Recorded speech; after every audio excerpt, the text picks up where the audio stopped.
We typically picture prophetic history as a sprawling family tree, a linear march of different people passing the baton from generation to generation over thousands of years.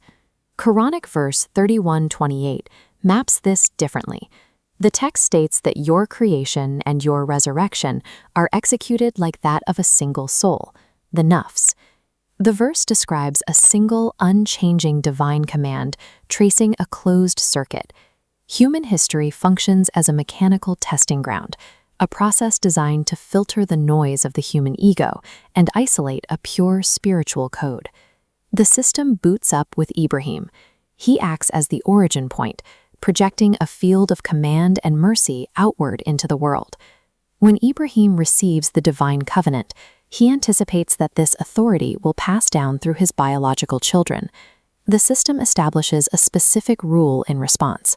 The covenant reaches only the righteous, making biological proximity irrelevant. Purity of action serves as the only metric for progression. This metric appears during the event of the roasted calf. When Ibrāhīm's angelic guests refuse to eat, they reveal a boundary. The divine command does not consume physical matter. It exists independently of earthly needs. Ibrāhīm applies this lesson of non-consumption to his own lineage. If divine truth needs nothing from the physical world, then his ownership of his son is an illusion. By willing the sacrifice, he severs his last attachment to the physical, and the system responds by ransoming the boy, proving only the surrender of the will was required.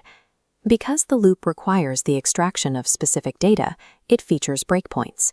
These are designed to eject corrupted code from the timeline. We see this in the story of Nuh's son. Faced with the flood, he seeks refuge on a mountain instead of the ark. This choice of self-reliance triggers a disconnect from the safe field. The divine response to Nuh is precise.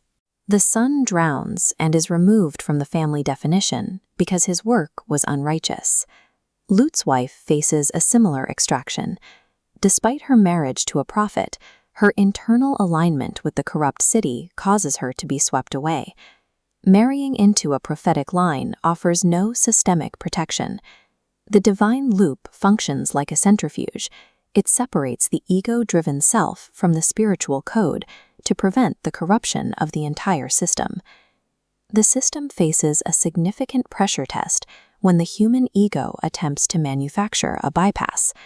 This occurs when Sāmirī builds a golden calf for the Israelites. This shows the collision. Ibrāhīm's truth is a stable geometric sphere. Sāmirī's calf is a hollow lie generating noise to distract the soul. The system's reaction is erasure.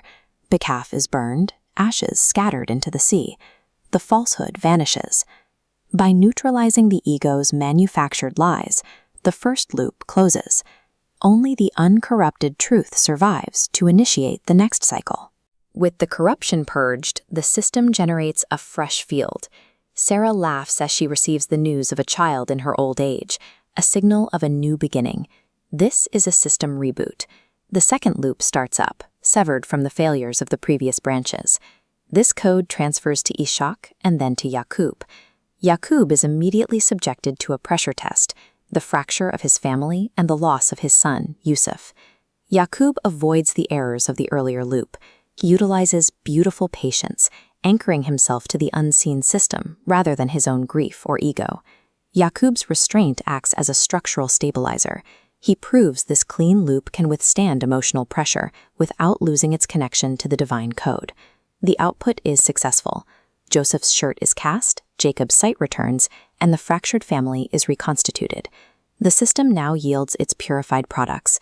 We see Ishmael's absolute submission, Yusuf's unwavering truth, and Yahya's perfect restraint. In the geometry of the Quran, these figures are the same single nafs returning in a purified state. Verse 31:28 defines human life as a recursive loop. The process filters out the ego until the single, purified soul is ready for resurrection.